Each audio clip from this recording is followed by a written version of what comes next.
memuji dan menyembah-Mu Tuhan. Kau sertai ibadah kami Tuhan Yesus. Biarlah persembahan kami ini berkenan kepadamu Tuhan. Biar kami bawa hati kami, biar kami bawa hidup kami untuk menyembah-Mu, untuk memuliakan Engkau Tuhan.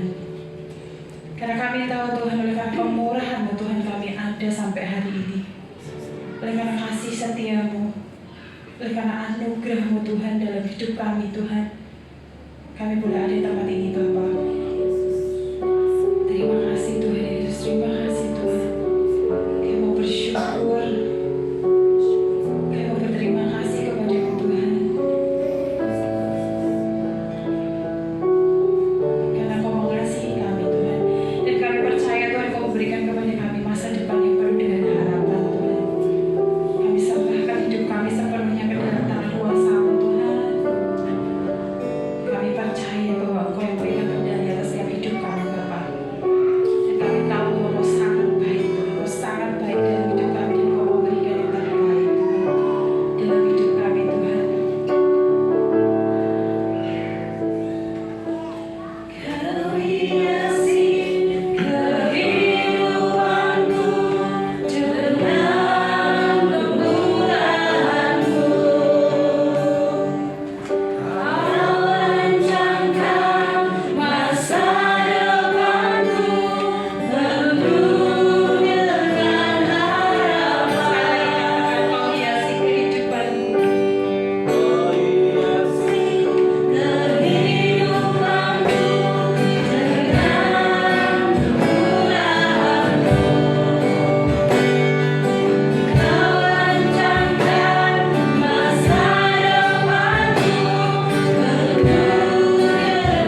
baik-baik saja.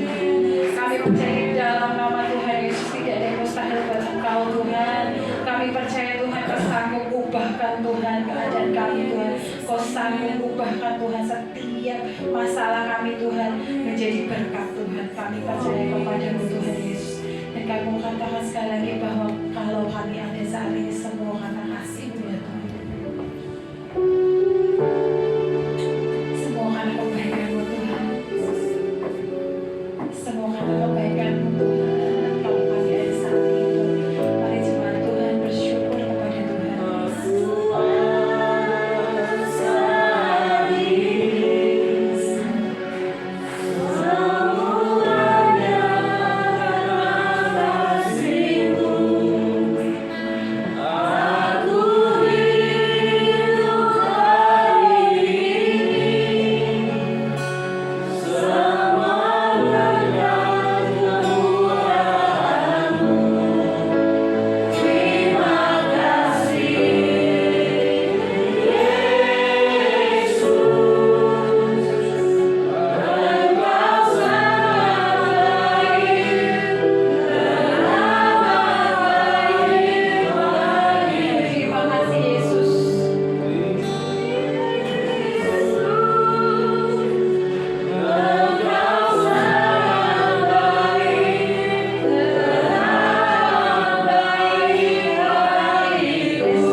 Yang gak punya banyak atau yang punya yang banyak gitu.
lepas tangan dalam hidup kita. Dia tetap mempedulikan kita. Selalu ada pertolongan buat setiap kita. Asal kita mau percaya kepadanya. Asal kita mau memandang wajah, menanti-nantikan Tuhan. Takkan pernah dibiarkan anak-anaknya berkumpul sendiri.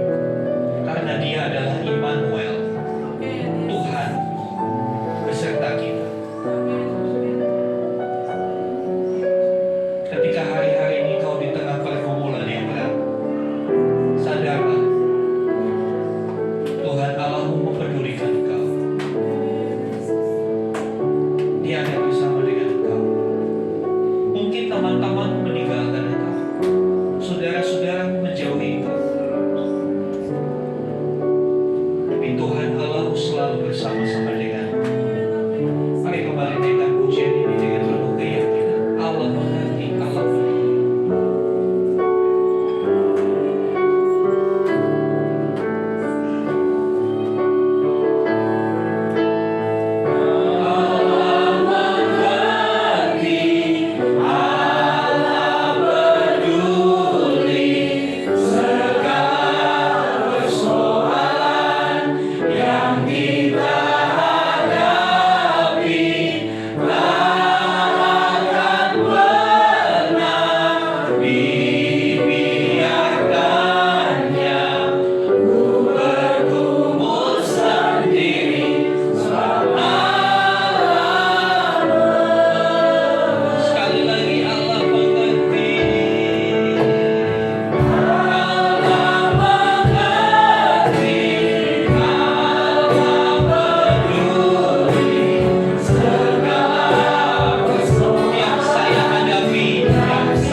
Engkau sungguh satu-satunya pribadi yang mengerti kami, satu-satunya pribadi yang mau mempedulikan kami.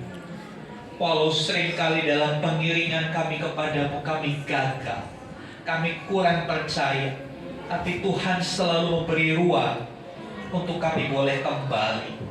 Sebab itu biarlah pagi siang hari ini kami mau datang kembali kepadamu dengan satu keyakinan, kami tidak dibiarkan bergumul sendiri. Ada penyertaan Tuhan, ada backup dari Tuhan senantiasa.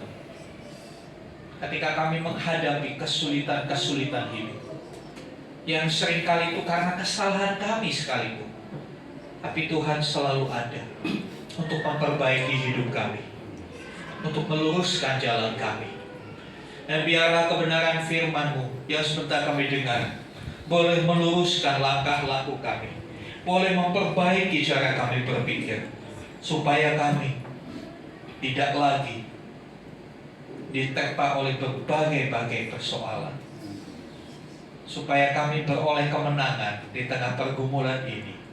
Terima kasih Tuhan, Engkau sungguh ajaib, Engkau sungguh pahlawan bagi kami. Terpujilah nama-Mu Tuhan. Berkati teman-teman kami yang sudah melayani kami dalam pujian penyembahan. Jadilah mereka tidak menjadi sia-sia di hadapan Tuhan. Terima kasih Bapa. Dalam nama Tuhan Yesus kami berdoa. Haleluya. Amin. Amin. Silakan duduk Bapak Ibu Saudara. Terima kasih. Ya, shalom saudara. Ya, hari ini ibadah lebih pagi. Ya, saya bersyukur saudara adalah orang-orang yang berani berjuang mengalahkan enaknya kasur dan selimut di pagi yang cukup sejuk ini. Ya, saudara yang dikasih Tuhan, ya, memang untuk melatih satu kebiasaan baru itu bukan hal yang mudah. Karena tubuh kita itu ada setelannya. Kalau sudah setelannya bangun siang, ya susah untuk diubah. Tapi bersama Tuhan kita bisa menyetel untuk hidup kita lebih baik. Amin. Ya, saudara yang dikasih Tuhan, minggu yang lalu kita sudah belajar bahwa Yesus Kristus adalah the real hero, pahlawan kita. Saudara percaya? Saudara percaya? Berapa banyak saudara yang percaya kepada Tuhan Yesus? Ya. Pertanyaan ini dijawab dengan angkat tangan. Saya percaya. Amin. Amin. Amin. Amin. Amin bukan pasangan nomor 1 ya. Ya. Coba tanya sebelahnya, kamu percaya nggak sama Tuhan Yesus? Saudara yang dikasih Tuhan, ya. Kalau kita percaya, ya selanjutnya next slide. Nah, apa buktinya kan begitu? Percaya itu nggak hanya sekedar percaya. Ya. Kamu percaya nggak sama saya? Percaya. Apa buktinya kamu percaya? Ya. Orang pria kalau tanya sama wanitanya, kamu percaya nggak sama saya? Percaya. Buktinya apa? Mau dilamar, kan? Mau dipersunting. Kenapa dia mau? Ya karena dia percaya tentunya. Ya kan? Sekarang kita tadi berkata, semua berkata, walaupun beberapa berkatanya dalam hati, ya saya percaya Tuhan Yesus. Pertanyaan selanjutnya, apa buktinya? Ya, apa buktinya? Apakah buktinya yang di bawah itu? Oh, saya sudah dibaptis. Itu kan bukti saya percaya Tuhan Yesus. Iya. Baptisan adalah bukti bahwa kita percaya Tuhan Yesus. Ya, waktu saya pelayanan di Kalimantan itu, mereka itu orang-orang Kristen yang dalam tanda petik ekstrim. Bagi mereka surat baptisan itu sakral sekali. Sampai surat baptisan itu di laminating, dipigurai, ditempel di ruang tamu. Ditempel itu di ruang tamu. Nih, saya sudah baptis. Wah, bangga sekali dengan surat baptisan. Tapi ke gerejanya setahun sekali kalau Natal aja. Nggak jaminan kan surat baptisan?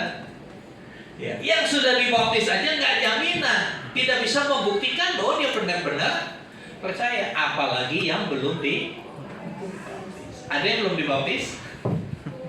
Yang belum dibaptis segera melapor. Supaya kita jadwalkan. Ya, apakah bukti itu adalah kalau kita sudah rajin ke gereja? Ya, saya bukti percaya Tuhan Yesus, saya rajin ke gereja. Padahal di gereja kerjanya mainan handphone. Ketika firman disampaikan, asik buka TikTok. Di sini nggak ada. Amin. Nggak ada yang aku maksudnya.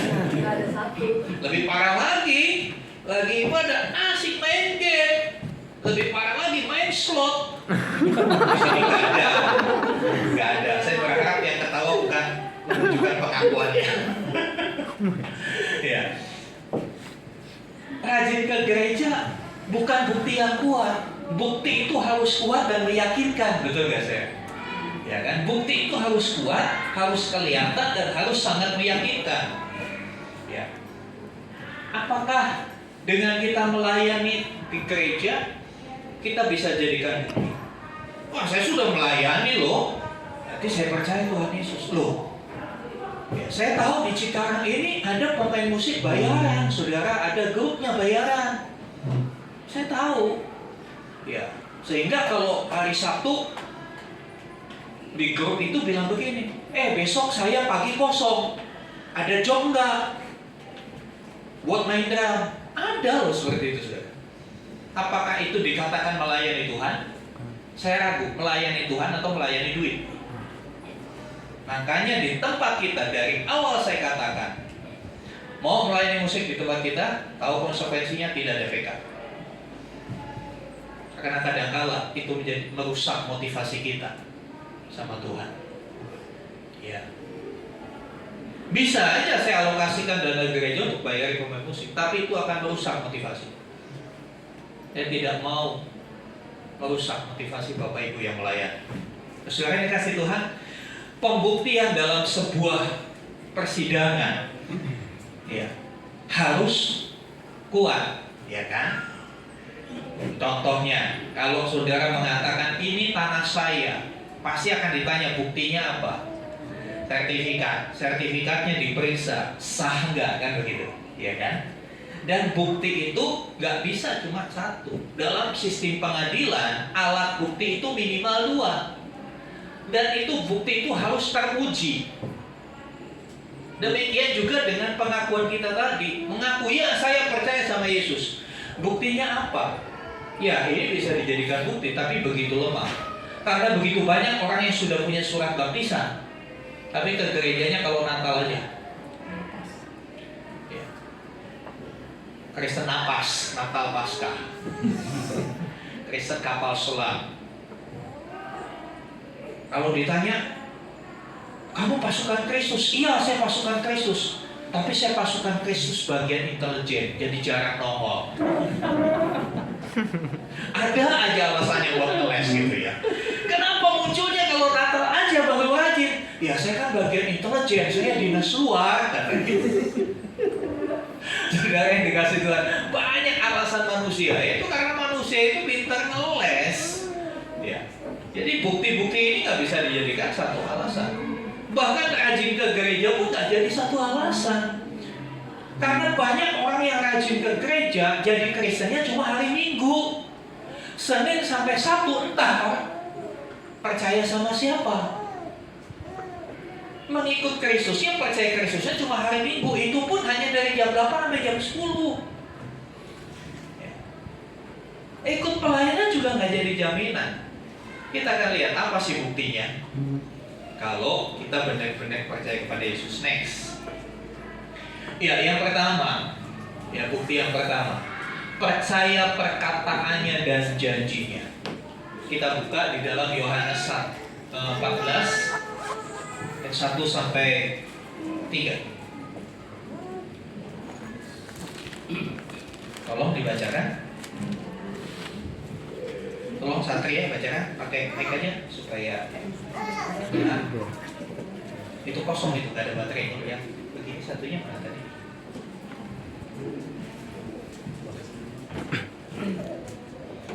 Yohanes 14 1 sampai 3.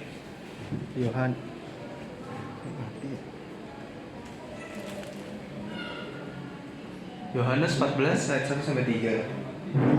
Janganlah gelisah hatimu, percayalah kepada Allah, percayalah juga kepada aku. Di rumah Bapakku banyak tempat tinggal.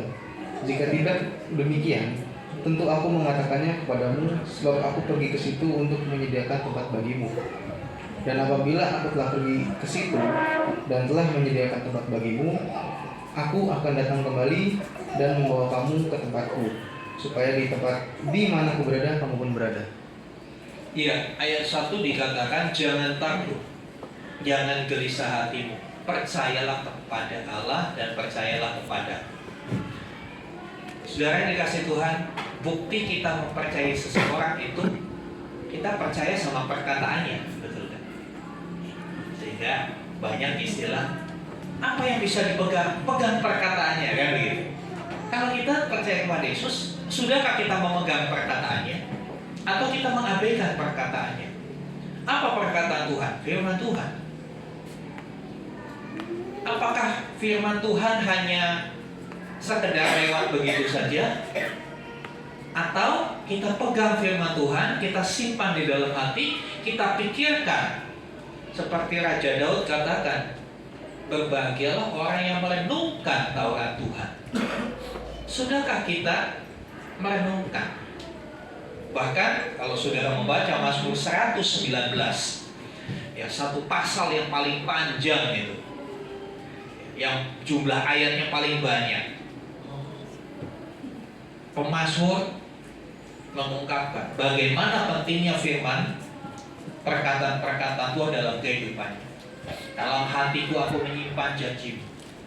Ini bukti kalau kita mempercayai seseorang, ya, perkataannya kita pegang. Janjinya kita yakini. Ya. Orang yang mempercayai perkataan Tuhan, dia tidak akan ada kegelisahan. Ya, kenapa orang gelisah? Karena nggak percaya sama perkataan Tuhan. Orang menjadi gelisah karena dia melihat. Cenderung orang melihat, waduh, tahun depan pemilu. Bagaimana kalau yang menang nih pasangan nomor sekian misalnya? Bagaimana kalau begini? Bagaimana kalau usut? Bagaimana kalau terjadi penjarahan? Gelisah. Karena yang didengar itu bukan perkataan Tuhan. Perkataan dari TikTok, perkataan dari Snap, video, ya kan? Perkataan dari YouTube. Itu kadang-kadang menggelisahkan hati kita. Hari-hari ini, saudara, bagi saudara yang ingin mencari pekerjaan, pekerjaan sekarang yang lagi banyak diminati adalah konten kreator tentang isu-isu politik. Itu pasti lagi dicari orang. Entah itu benar, entah itu hoax, tapi biasanya hoax itu yang lebih dicari orang. Yang nggak benar itu yang paling banyak viewernya, paling banyak ditonton, paling banyak subscribe. Padahal berita-berita itu apakah itu kabar baik? Bukan, kabar membingungkan, betul ya? Kabar menggelisahkan. Tapi anehnya orang suka kabar-kabar begitu. Bahkan anak-anak Tuhan suka kabar-kabar begitu. Saya komen di grup teman-teman hamba Tuhan. Kenapa sih yang diupload di grup hamba Tuhan bukan firman Tuhan, tapi berita-berita politik yang tidak ada nilainya, tidak ada gunanya? Kenapa berita kegelisahan yang kita sampaikan? Bukankah kita harusnya menyampaikan berita sukacita? Ya, karena orang tidak mempercayai lagi firman Tuhan. Ayat 1 katakan, jangan gelisah hatimu, percayalah. Ya. Dengan kata lain, kalau kita bisa mempercayai Tuhan dan firman-Nya, maka tidak ada kegelisahan dalam hati kita. Walaupun kita hidup di zaman yang tadi Ibu Jan katakan, di zaman yang tidak baik-baik saja, tapi hati kita, pikiran kita tetap baik-baik saja, kan begitu saudara? Keadaan sekitar boleh tidak baik-baik saja, tapi orang yang percaya kepada Yesus, orang yang memegang firman-Nya, dia akan tetap baik-baik saja. Kita tidak tergantung oleh keadaan. Ya. Bukankah hidup kita ditentukan oleh kuasa dan firman-Nya? Saudara dikasih Tuhan. Ya. Jika kita percaya Yesus, maka tidak ada kegelisahan dalam hati kita. Ya. Saya suka bilang, siapapun presidennya, asal kita tetap percaya sama Yesus, bukan urusan kita. Ya kan? Nggak jadi masalah. Tidak terlalu ambil pusing. Siapapun. Kadang-kala kita jadi terlalu fanatik mendukung tokoh tertentu. Akhirnya kita, wah, sepertinya jadi tim kampanye dadakan. Tapi Tuhan Yesus yang benar-benar the real hero kita, gak pernah kita kampanyekan. Dia yang benar-benar menyelamatkan hidupmu. Dia yang sudah memelihara hidupmu. Dia yang selalu hadir dalam kesulitanmu. Gak pernah kita kampanyekan. Tapi orang lain yang ketika kau sakit gak pernah nengok saudara kau kampanyekan. Benar apa betul saudara? Benar betul. Ya kan? Salah satu calon presiden pasangan capres, saudara kampanyekan. Saya tanya, kalau saudara sakit nengokin gak dia? Oh, kenal juga kagak. Tapi Tuhan Yesus yang benar-benar nyata hadir dalam setiap pergumulan kita, memberikan jalan keluar, mengadakan mujizat. Pernahkah kita kampanyekan itu? Next, bukti yang kedua. Sekali lagi, bukti itu gak cukup satu. Bukti itu harus kuat dan meyakinkan. Ya. Yang kedua, lakukan apa yang Tuhan Yesus lakukan. Ini buktinya kalau kita percaya kepada Yesus. 1 Yohanes 2 ayat yang ke-6. Tolong, Saudara Satria. 1 Yohanes 2 ayat yang ke-6. Barang siapa mengatakan bahwa ia ada di dalam dia wajib hidup sama seperti Kristus telah hidup. Barang siapa mengatakan ia ada di dalam dia wajib. Jadi hukumnya bukan sunnah, tapi wajib. Bukan pilihan, tapi satu keharusan. Wajib hidup sama seperti Kristus telah hidup. Dalam terjemahan firman Allah yang hidup dikatakan lebih jelas. Ya, barang siapa mengatakan ia orang Kristen, ia harus hidup seperti Kristus. Baca terjemahannya sama-sama. 2, 3. Barang siapa mengatakan ia orang Kristen, ia harus hidup sama. Jadi, siapa di sini orang Kristen? Anda yang mengangkat tangan wajib hidup sama seperti Kristus telah hidup. Itu buktinya kalau kita percaya. Itu buktinya kalau kita percaya. Ya, hidup kita harus mengcopy paste. Ya, harus mengcopy paste kehidupan Kristus ketika hidup di dunia. Bagaimana ketika dia difitnah? Bagaimana ketika dia dipersalahkan? Bagaimana ketika dia dikhianati? Bagaimana ketika dia tidak dipercaya? Bagaimana ketika orang yang terdekat dengan dia menyangkal dia? Apa respon yang Kristus buat? Apakah dia marah ketika Simon Petrus menyangkal dia? Apakah dia baper ketika Thomas tidak percaya kepada dia? Tidak. Semua kita bisa pelajari di firman-Nya. Itu sudah cukup. Bagaimana kita bisa mencontoh dia? Copy paste aja. Kita kan suka copy paste. Ya kan? Ada berita politik, wah ini bagus nih, kita copy paste sebarin kan gitu. Yuk, kehidupan Kristus kita copy paste. Tempel dalam hidup kita. Supaya hidup kita seperti Kristus. Kata Kristen pertama kali disampaikan atau ditujukan kepada orang-orang percaya di kota Antioquia. Ya, kenapa mereka disebut Kristen? Karena perilaku kelompok ini, komunitas ini mencontoh perilakunya Yesus, sehingga mereka disebut Kristen. Ya. Apakah kita hari ini yang mengaku Kristen? Ya. Coba lihat KTP-nya. Kalau kau mengaku Kristen, wajib hidup seperti Kristus. Tinggal copy paste aja, sudah dikasih contoh. Beberapa waktu lalu seorang hamba Tuhan datang ke rumah konseling. Jadi kadang-kala hamba Tuhan juga perlu dikonseling loh saudara. Dia gembala yang baru, dia bilang, Pak gimana? Padahal ini jemaat sudah saya tolong, saya bantuin begitu rupa. Ya.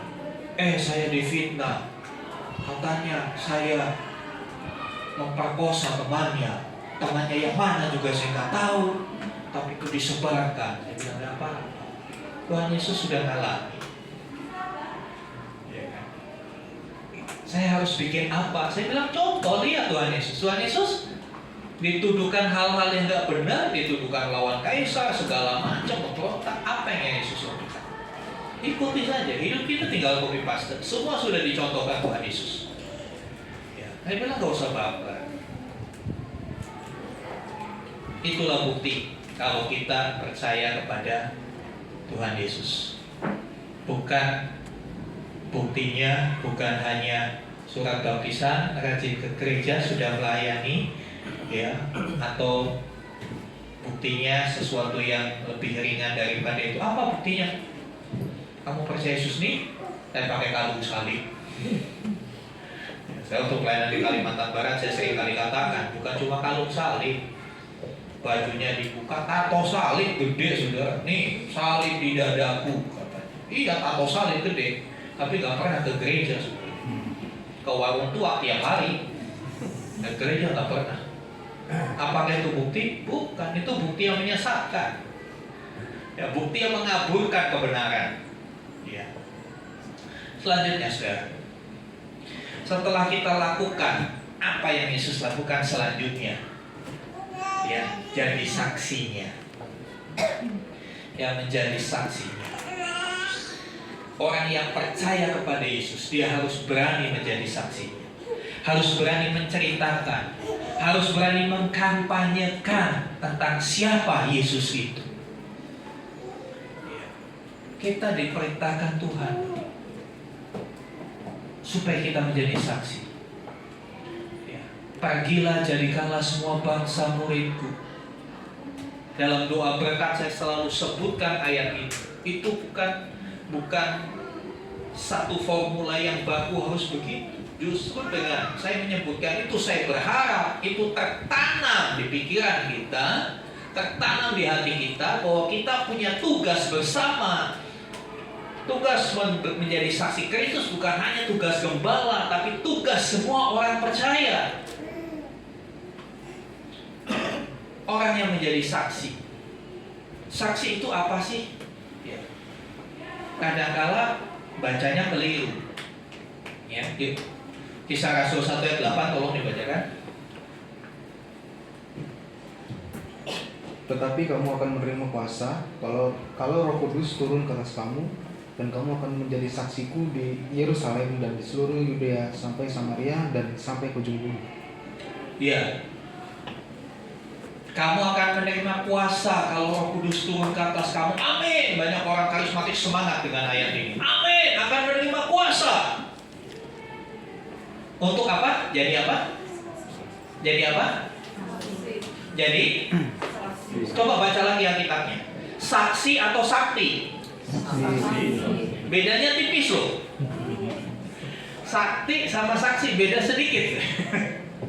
Jadi saksi bukan jadi saksi, bukan jadi sakti. Tapi banyak orang Kristen, Roh Kudus itu dianggap pingin menerima Roh Kudus supaya jadi sakti. Tumpang tangan orang jatuh. Saya jujur, saya nggak suka tumpang tangan kalau orang jatuh. Nanti kejedak benjol, gegar otak kan urusannya. Saya lebih suka orang ditumpang tangan hidupnya berubah daripada jatuh. Yang penting itu bukan jatuhnya. Tapi di era-era tahun 90-an, orang itu datang ibadah, datang KKR supaya bisa jatuh. Dipegang palanya pendeta bule, langsung jatuh. Senang kalau udah gitu. Merasa kehilangan kekuatan. Merasa yes, utangnya bakal lunas. Kagak bisa begitu. Itu hanya fenomena. Itu hanya reaksi sesaat. Ya kan?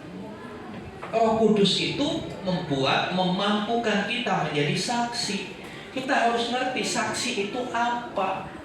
Saksi itu orang yang mengalami kejadian itu, orang yang tahu persis. Contohnya, ada kecelakaan di lampu merah Delta Mas. Ya. Saudara Satria diminta jadi saksi karena pada waktu itu dia ada di situ. Dia lihat langsung. Dia tahu persis kejadiannya. Motor apa yang pakai motor pakai helm enggak, nabrak mobil apa, mobilnya bagaimana, lampunya warnanya merah kuning atau lampunya lagi mati. Saksi itu tahu persis. Gak mungkin orang yang jadi saksi itu waktu kejadian ada di rumah lagi tidur. Siapa yang mau jadi saksi? Saya mau jadi saksi. Kamu tahu ada peristiwa ini? Iya tahu Pak. Tahu persis tahu. Dari mana kamu tahu? Dari Facebook. Dari mana kamu tahu? Dari Google. Waktu kejadian kamu di mana? Saya lagi tidur. Gak bisa jadi saksi. Saksi itu bukan kata orang, tapi dia tahu sendiri hal itu. Betul? Jadi kalau kita mau jadi saksi Kristus, saudara harus tahu sendiri siapa Kristus. Saudara harus mengalami sendiri siapa Kristus. Saudara harus punya pengalaman pribadi dengan Kristus. Baru bisa saudara jadi saksi. Jadi saksi bukan katanya. Ya.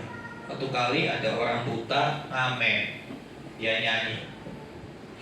Burung nuri katanya, terbang tinggi katanya. Lalu yang dengar, Pak, lagunya salah, kok pakai katanya? Iya, Pak, kan saya buta, nggak pernah lihat burung nuri. Ya katanya. Jangan jadi Kristen katanya, amin. Tapi harus Kristen yang mengalami Kristus.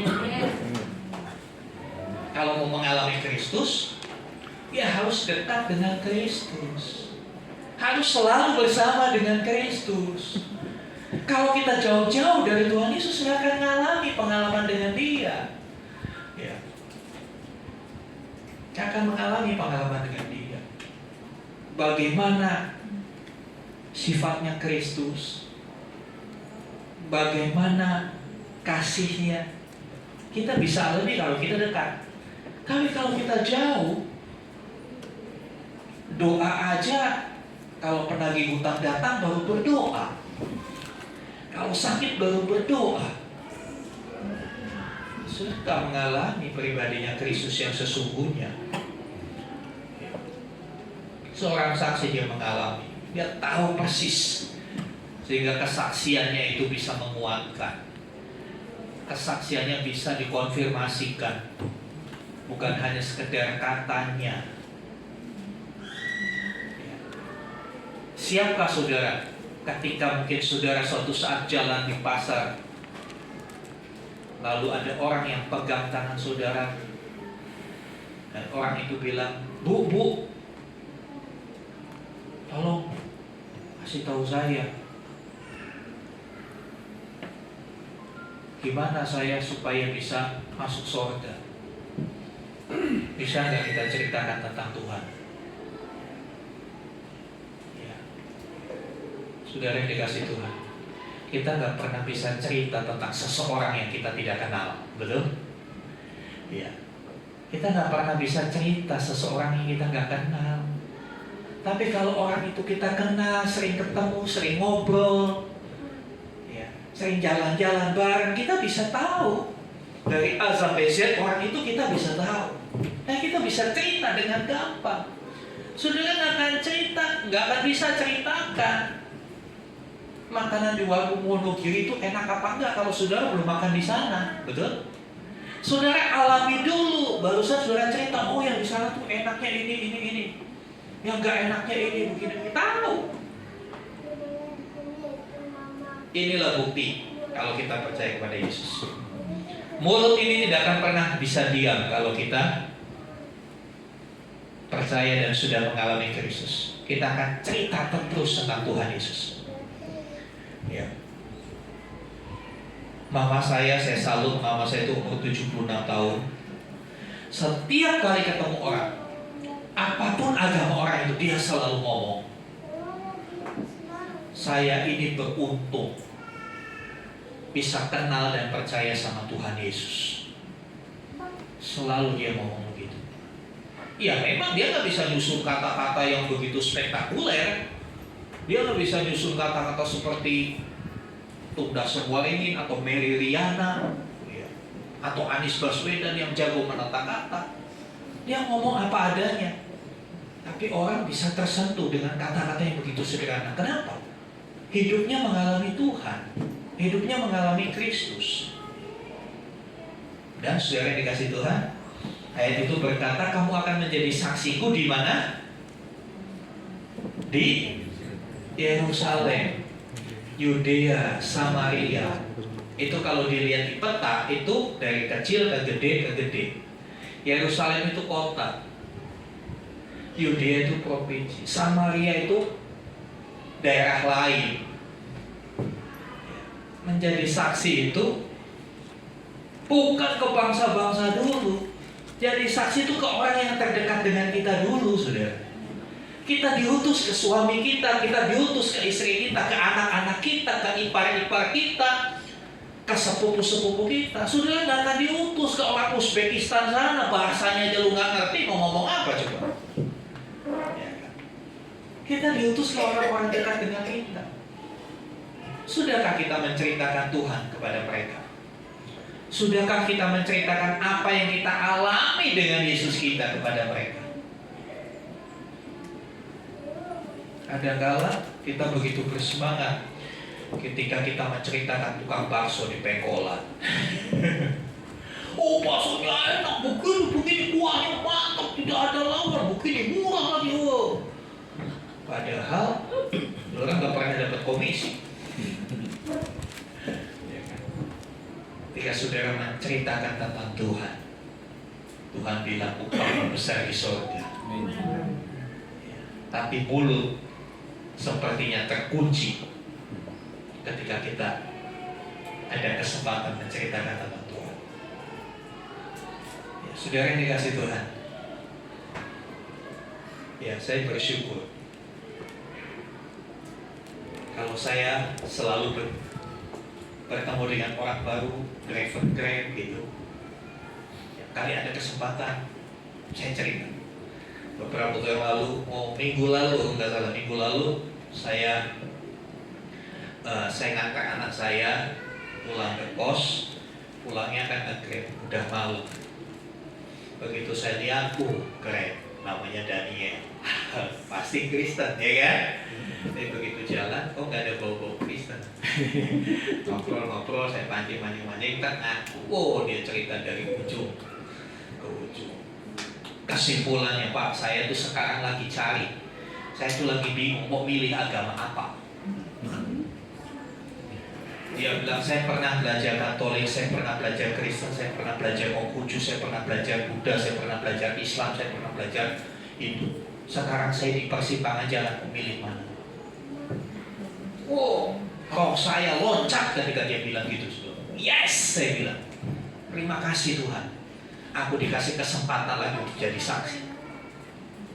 Udah sepanjang jalan, sampai akhirnya kita dua kebablasan keluar tol. Gak apa-apa, demi jiwa. Sampai di rumah, saya sudah turun, dia minta ngobrol. Hampir 1 jam itu di mobil depan rumah saya ngobrol, saya layani, terakhir saya doakan. Memang saat itu dia belum ambil keputusan, tapi saya terus follow up. Tiap pagi saya kirim renungan pagi. Kesempatan. Saya selalu bilang, seperti Rasul Paulus, celakalah aku kalau aku tidak memberitakan Injil. Karena untuk itulah aku dipanggil. Kalau ada kesempatan, saudara, buktikan kalau kita percaya Tuhan.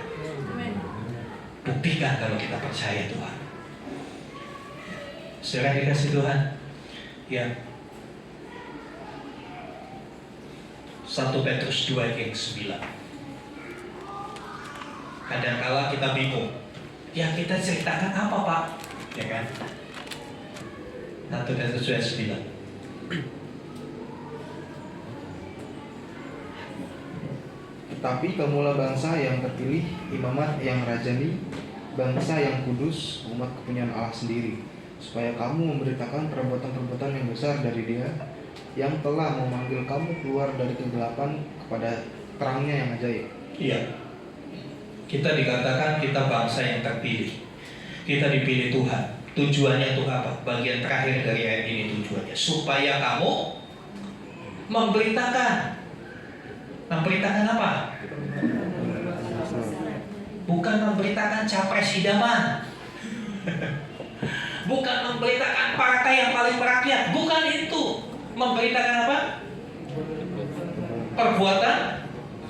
Apa? Ulangi lagi, bacakan. Oke. Memberitakan apa? Perbuatan-perbuatan yang besar. Perbuatan-perbuatan yang besar yang telah memanggil kita dari gelap kepada terangnya yang ajaib. Sudah alami belum kita? Sudah berpindah belum kita dari gelap kepada terang? Kalau kita belum berpindah, nggak bisa cerita. Tapi kalau kita sudah berpindah, dulu saya hidup dalam kegelapan, dulu hidup dalam dosa, sekarang ya kadang-kadang lah berdosa. Kalau kita sudah berpindah, kita bisa cerita dengan los, dengan bebas. Bagaimana karyanya mengubah hidup saya. Bagaimana perbuatannya yang besar itu memulihkan hidup saya. Yang seharusnya saya binasa, saya akhirnya beroleh keselamatan. Itu yang perlu kita ceritakan. Tapi banyak kali orang bersaksi, tapi yang disaksikan itu dirinya, bukan Yesusnya. Yang ditonjolkan dalam kesaksian, oh saya begini, saya begini, saya begini, saya terus, Yesusnya kemana? Saya kadang-kadang suka geli kalau orang dengar bersaksi selalu saya, dan saya. Nggak pernah dia cerita apa yang sudah Yesus lakukan dalam hidupnya. Ya kan? Seharusnya ketika kita bersaksi, kita ceritakan dong apa yang Yesus lakukan dalam hidup saya. Bukan apa yang saya sudah lakukan buat Yesus. Itu namanya bukan bersaksi, itu lagi menyombongkan diri. Ya, dikasih Tuhan. Ini bukti kalau kita percaya Yesus. Mulut kita nggak pernah diam, cerita terus tentang Dia. Cerita terus tentang Dia sama siapapun, nggak ada takutnya. Saya pernah ketemu driver online. Ya, orang Cina bilang siokapi. Ini gitu kan. Ini ya, rambutnya tumbuhnya kebalik, di sini nggak ada, tumbuhnya ke sini gitu kan. Saya cerita. Tiap kali ada kesempatan saya cerita. Ya. Apalagi dengan bekas luka di kepala saya itu enak banget saya cerita, saudara. Dengan bekas luka ini enak banget saya cerita. Dan ini tidak terbantahkan. Ya, saudara yang dikasih Tuhan, mari buktikan kalau kita percaya Yesus. Amin. Next. Ya, yuk kita renungkan. Ya, silakan dibaca, silakan direnungkan. Bagaimana dengan saya? Sudahkah saya sungguh-sungguh percaya kepada Tuhan Yesus? Atau saya hanya menggombali Tuhan Yesus? Sudah tahu menggombali? Di gereja, Yesus, aku cinta kepadamu. Yesus, aku cinta kepadamu. Sampai supaya kelihatan nangis. Apalagi lagi di syuting, supaya kelihatan nangis. Tapi di luar sana, apa yang kita lakukan? Hidup kita tidak sama seperti Yesus. Itulah kita lagi menggombali Tuhan. Ya. Mari saudara, kita mau benar-benar tunjukkan bahwa kita benar-benar mempercayai Dia. Ya. Bukti itu tidak sekedar kata-kata. Bukti itu harus dinyatakan, bukan hanya dengan kata-kata, tapi dengan perilaku nyata. Ya. Sudahkah saya menjadi saksinya? Apa yang kita saksikan dari hidup kita? Apa yang kita ceritakan? Ya. Tentang siapa? Siapa tokoh yang selalu kita ceritakan? Jangan sampai yang kita ceritakan justru keburukan saudara seimanmu. Jangan sampai yang saudara umbar ke sana kemari kejelekan saudara-saudara seimanmu. Ganti itu. Ceritakan tentang karya Yesus dalam hidup kita. Maka kita akan melihat hidup kita akan semakin bergairah. Tidak peduli dunia sedang tidak baik-baik saja. Ketika kita bisa menampilkan bukti bahwa kita percaya kepada Kristus, percayalah, Kristus tidak akan tinggal diam dalam hidup kita. Amin. Dia tidak akan tinggal diam. Penyertaannya makin nyata, mujizatnya makin nyata dalam hidup kita. Mari sama-sama kita datang kepada Tuhan. Sudah tim resolusi.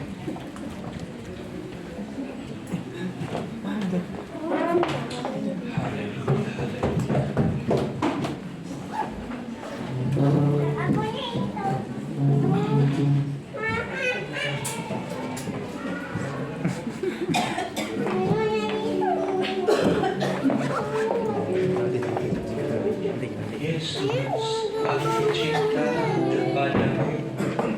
Yesus, aku cinta kepadamu. Yesus.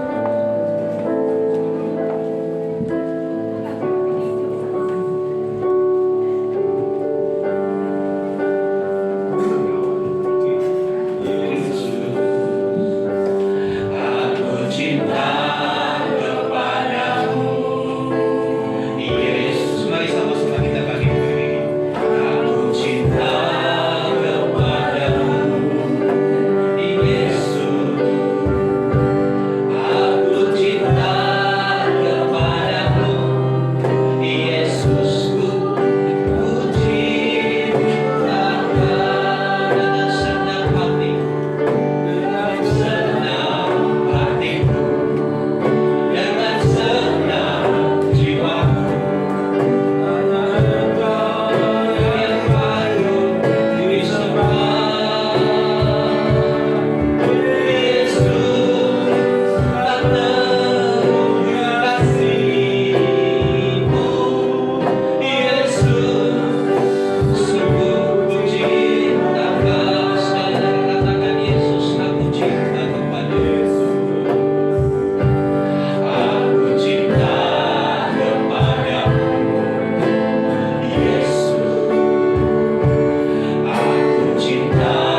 Yesus, ini pernyataan kasih, pernyataan cinta dari umat. Terimalah ya Tuhan. Terimalah. Kami mengasihi-Mu. Kami mencintai-Mu Tuhan Yesus. Karena kasih-Mu luar biasa buat kami.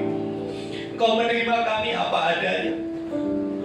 Kau selalu memberi ruang. Kalau kami salah kepadamu, kalau kami gagal, Kau selalu mendatangi kami, menggandeng kami dan memulihkan kami. Ampuni kami Tuhan. Kadangkala kami tak bisa buktikan cinta kami kepadamu. Kami terlalu naif. Kami terlalu asik dengan hidup kami, sehingga kami lupa untuk kami berpegang pada perkataan-perkataan. Kami kadang-kala mencari idola di dunia ini, sehingga kami tidak melakukan apa yang Kau lakukan. Kami lupa mencontoh apa yang sudah Kau teladankan bagi kami. Ampuni kami. Ampuni kami juga kadang-kala terlalu sering mengagung-agungkan seorang manusia. Bahkan lebih parah lagi, kami seringkali mengumbar kesalahan orang. Padahal Tuhan mau kami menceritakan akan perbuatan tangan-Mu yang perkasa bagi hidup kami. Mari Roh Kudus, bantu kami untuk kami boleh menjadi saksi Kristus yang efektif untuk menceritakan siapakah Yesus pada dunia ini. Karena dunia perlu mendengar ada satu juru selamat manusia, ada satu pahlawan sejati, namanya Tuhan Yesus Kristus. Dunia perlu tahu, dan kami diutus untuk memberitakan kabar sukacita itu. Beri kami keberanian untuk kami menceritakan pada semua orang yang kami jumpai, supaya semua orang boleh diselamatkan. Terima kasih Tuhan. Terima kasih untuk hari ini. Terima kasih untuk kebenaran firman-Mu yang menyadarkan kami. Pujilah nama-Mu Tuhan. Dalam nama Yesus kami berdoa. Haleluya. Amin. Silakan duduk saudara, saya serahkan.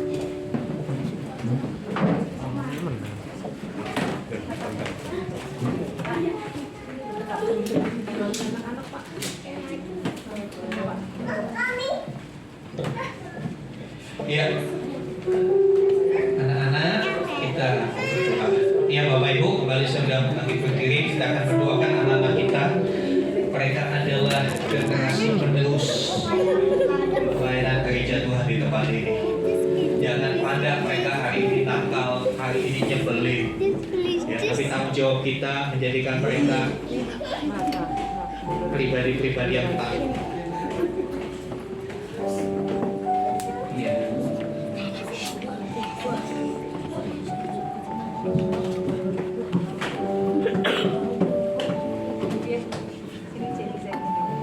Ya. Ya, mari Bapak Ibu bersama-sama saya doakan anak kita. Ya, yuk adik-adik, anak-anakku semua. Kita mau berdoa dulu buat mama papa, ya. Nanti ikuti Pak Pendeta berdoa ya. Ya, tutup mata, kita berdoa.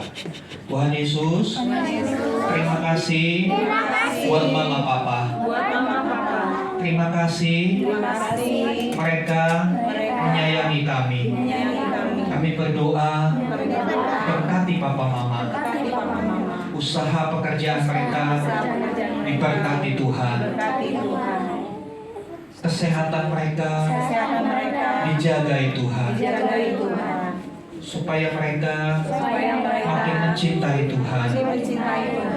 Beri hikmat supaya mereka boleh mendidik kami hidup dalam kebenaran. Terima kasih Tuhan. Di dalam nama Tuhan Yesus kami berdoa. Mari Bapak Ibu angkat tangan, arahkan kepada anak-anak kita. Bapak, di dalam nama Tuhan Yesus menyerahkan anak-anak kami. Di dalam nama Tuhan Yesus kiranya mereka hidup benar di dalam Tuhan. Roh Kristus ada di dalam mereka, hati yang selalu mengasihi Tuhan, hati yang selalu merindukan Tuhan.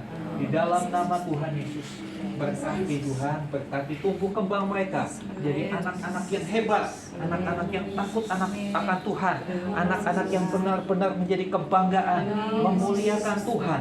Di dalam nama Tuhan Yesus, di dalam nama Tuhan Yesus, yang sekolah diberkati dalam sekolah mereka, diberikan kepandaian, diberikan ketekunan. Kami juga teristimewa berdoa hari ini untuk anak kami Ivana yang berulang tahun. Tuhan, kami bersyukur kalau dia boleh hadir di tengah kehidupan kami. Biarlah dia boleh menjadi sukacita buat keluarganya, buat papa mamanya, menjadi anak yang benar-benar membawa hadirat Tuhan. Tuhan, biar roh puji-pujian ada di dalam anak ini. Berkati tumbuh kembangnya menjadi anak yang benar-benar ajaib di hadapan Tuhan. Terima kasih Tuhan, terima kasih. Kami bersyukur, kami menyerahkan generasi anak-anak ini sehingga mereka menjadi generasi penerus gereja Tuhan yang kami.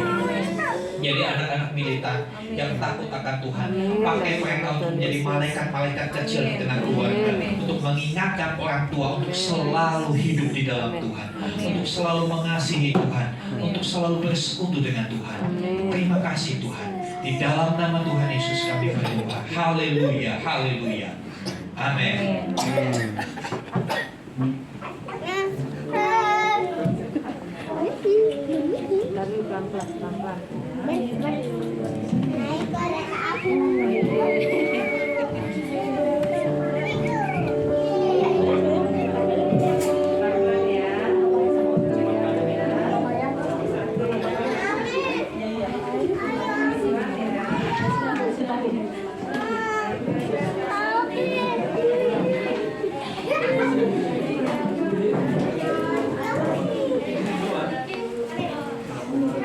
Biasa ya Bapak Ibu Saudara ya, anak-anak kita adalah anak-anak yang luar biasa. Saat ini kita juga punya kesempatan yang luar biasa untuk memberikan persembahan yang terbaik bagi Tuhan. Mari kita siapkan hati kita persiapkan persembahan kita. Saya minta tolong Pak Gomez untuk melayani persembahan.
selalu setia dalam keadaan susah maupun senang.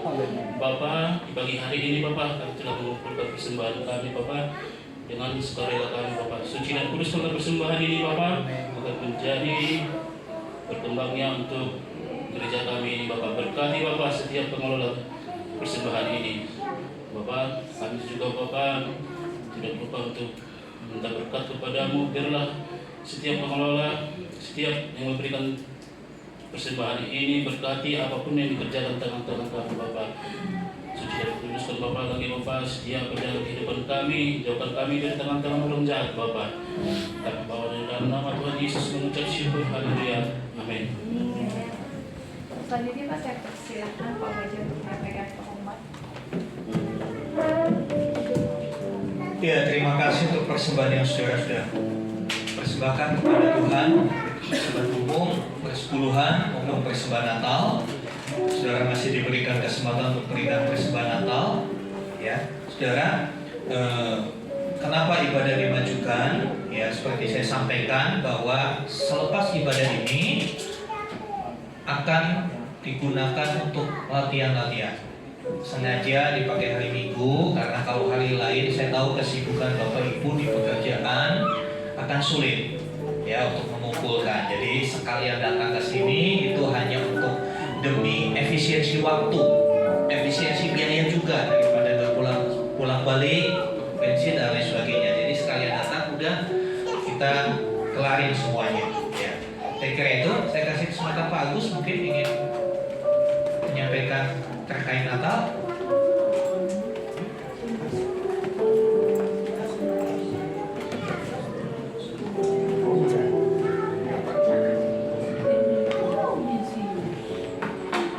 Iya, pagi Bapak Ibu. Untuk Natal tanggal 10 sebentar lagi. Yang paling pertama adalah persiapkan kehidupan kita untuk kita bisa menyambut Natal dengan baik. Yang kedua adalah seperti apa yang saya sampaikan ketika minggu yang lalu bahwa tanggal 10 Desember itu kita ada di Hotel Ayola. Siang hari ini kita akan coba rapat sebentar dengan panitia Natal yang ada. Saya ada waktu sampai jam 1 karena jam 1 siang saya sudah janjian untuk ke panti jompo. Jadi rekan-rekan di panitia Natal untuk habis ibadah nanti segera untuk kumpul di atas. Kita perlu 20 juta. Kembali saya ingatkan bahwa 20 juta itu besar ada di dalam sewa ruangan maupun konsumsi. Per kepala itu hitungannya 140. Jadi kalau saya usah beli 4 orang, kira-kira 140 kali 400 begitu ya. Jadi saya mengharapkan bagi Bapak Ibu yang sudah menerima amplop yang belum mengembalikan boleh segera dikumpulkan. Mengingat waktu kita sudah mendekat, yang sudah kalau memang ada berkat lebih boleh, kan gitu kan? Karena kekurangannya cukup lumayan. Di tahun yang lalu kita sempat menerima donatur dari luar. Ada dari teman saya yang kasih donatur Natal. Kita welcome, tulis saja. Jadi itu ya sampai hari ini kita masih ada kekurangan untuk biaya Natal. Dan saya mengingatkan kembali untuk Bapak Ibu yang akan membawa saudara atau tetangga. Sarannya adalah mereka belum aktif di suatu gereja. Mereka tidak tertanam di satu gereja. Karena harapan kita ketika kita mengajak saudara maupun tetangga kita adalah nggak cuma sekedar Natal, tapi kita bisa berkesinambungan untuk bisa bersama-sama dengan kita dalam gereja ini.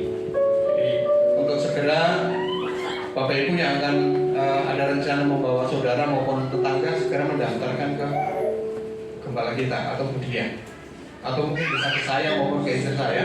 Jadi biar kita atur untuk konsumsinya. Jadi nggak mungkin kita bawa tamu atau kita bawa teman kita nggak ada konsumsi atau ada souvenir yang kita siapkan. Jadi itu yang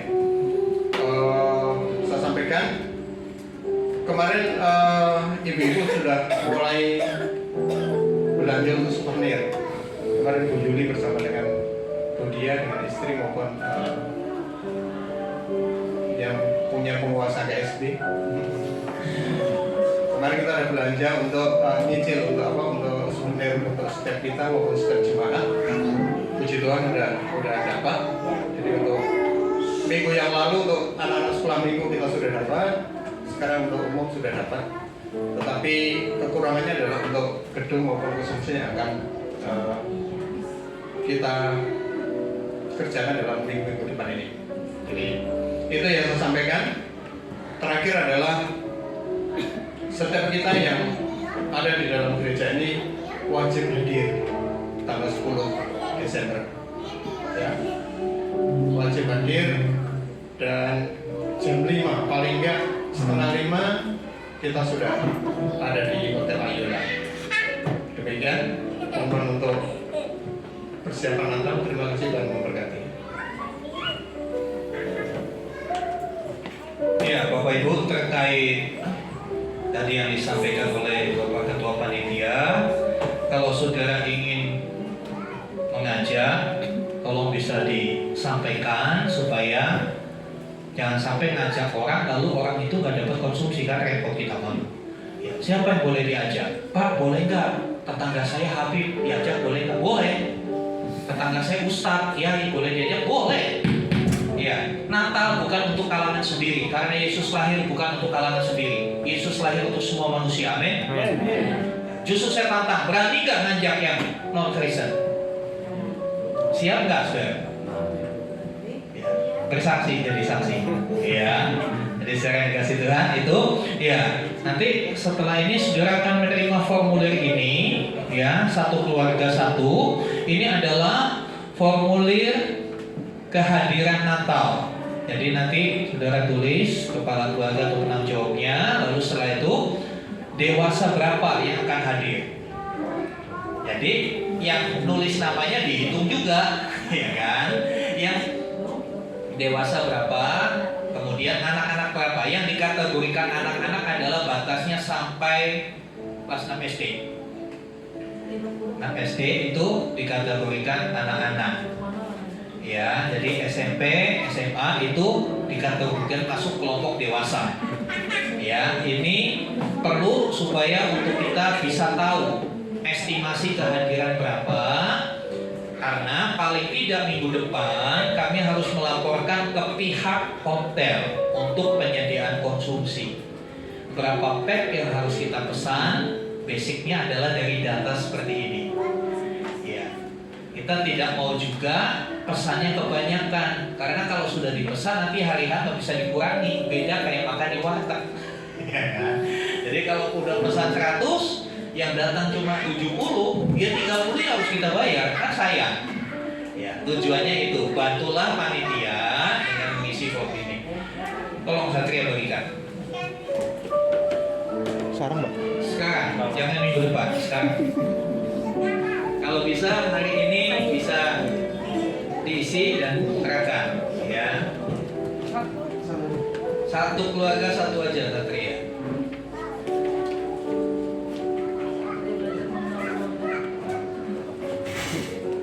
Jadi kalau mau bawa orang, pastikan orang itu bisa hadir, ya. Pastikan bisa hadir. Ya, jangan cuma mendaftar supaya untuk gagal-gagal. Saya mau 20 orang, tapi belum dihubungi, belum tahu kehadirannya. Dan untuk tanggal 10 Desember nanti, itu kan hari Minggu, paginya tidak ada ibadah. Paginya itu akan diisi dengan gladi resik, ya, persiapan-persiapan terakhir. Ya, jadi paginya tidak ada ibadah, kita langsung sama-sama di jam 5 sore di Ayola Liko Cikarang. Yang belum tahu bisa searching di Google Map. Ya, saya kira itu ya perlu disampaikan. Kali lagi, musim penghujan sudah mulai tiba. Jaga kesehatan, jangan sampai waktu Natalan kita sakit. Oke, kita akan naikkan doa syafaat kita. Pak El Yakin, apakah hadir? Tidak hadir. Baik, mari sama-sama kita bagi berdiri. Kita akan naikkan doa syafaat kita. Haleluya, haleluya. Bapa di surga, kami bersyukur penyertaan-Mu sampai hari ini Tuhan begitu nyata dalam hidup kami. Kami menyerahkan acara Natal kami 10 Desember ke dalam tangan Tuhan. Biarlah ini menjadi satu kesempatan untuk kami memuliakan Tuhan. Kami bersaksi mengajak orang yang belum punya komunitas untuk boleh mengenal Tuhan Yesus. Kami berdoa semua persiapan-persiapan Tuhan menolong supaya pada hari H semua boleh terpenuhi dengan baik. Demikian juga pendanaan, kami bersyukur untuk setiap rupiah yang sudah dipersembahkan umat Tuhan. Kiranya Tuhan memberkati umat-Mu yang sudah berkontribusi untuk perayaan Natal.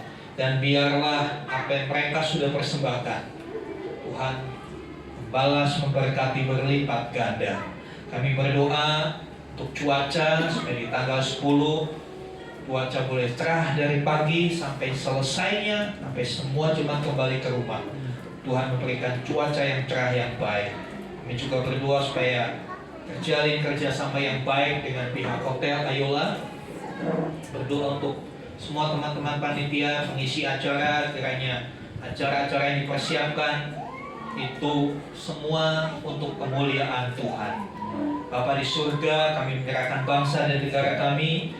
Kami akan masuk tahun politik, pemilihan umum, ya, presiden, pemilihan legislatif di Februari yang akan datang. Kami mohon Tuhan yang mencurahkan shalom, damai untuk Indonesia, supaya setiap pasangan-pasangan calon presiden dan wakilnya, tim pemenangan, partai-partai pengusung boleh masing-masing menahan diri, boleh mengedepankan persatuan, kedamaian untuk seluruh rakyat, supaya pemilu tahun depan benar-benar berjalan dengan aman, dengan penuh sukacita, dan boleh dihasilkan pemimpin bangsa ini yang ada di dalam hati Tuhan, yang sesuai dengan rencana Tuhan, membawa bangsa Indonesia lebih maju lagi. Terima kasih Tuhan. Kami menyerahkan akan lingkungan kami, kiranya Tuhan memberkati lingkungan Ruko Redwood ini, aparat-aparat yang ada, RT RW, Tuhan memberkati supaya mereka terus boleh bekerja sama dengan kami, memberikan kesempatan untuk kami beribadah. Terima kasih Bapak. Kami berdoa untuk saudara-saudara kami yang tidak hadir. Tuhan, Engkau yang menilik mereka, yang lemah Tuhan kuatkan, yang Tuhan sakit Tuhan sembuhkan, dan di luar kota Tuhan sertai, supaya waktu yang akan datang kami boleh bersama-sama beribadah. Terima kasih Bapa di surga, kami bersyukur. Mari Bapak Ibu, angkat hatimu pada Tuhan, angkat tanganmu, dan sekarang terimalah rahmat anugerah dari Bapa di surga, di dalam kasih dan karya Tuhan Yesus Kristus, bersama dengan persekutuan pengurapan Roh Kudus. Terimalah berkat-berkat jasmani, terlebih lagi berkat rohani. Jadilah berkat dimanapun Tuhan menempatkan saudara. Karena itu pergilah, jadikanlah semua bangsa murid.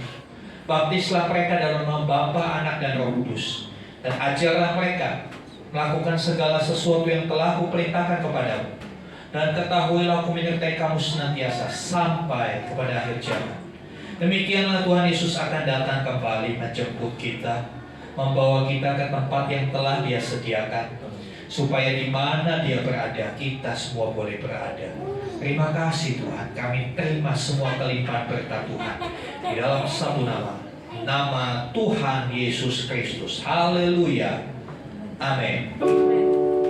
Kiranya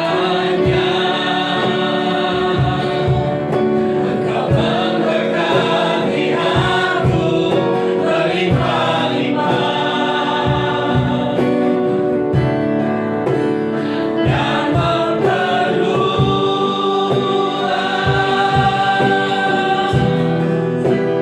daerahku. Haleluya. Dan kiranya tanganmu menyertai aku dan melindungi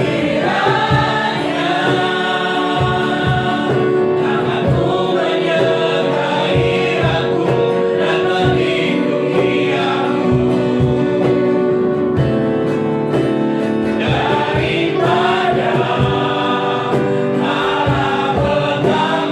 daripada malapetaka, sehingga kesakitan tidak menimpa aku.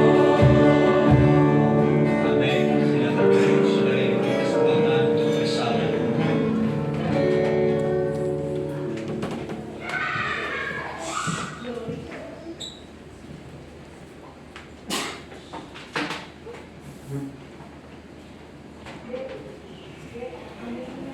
Sudah selesai. Terima kasih Tuhan Yesus memberkati Bapak Ibu Saudara.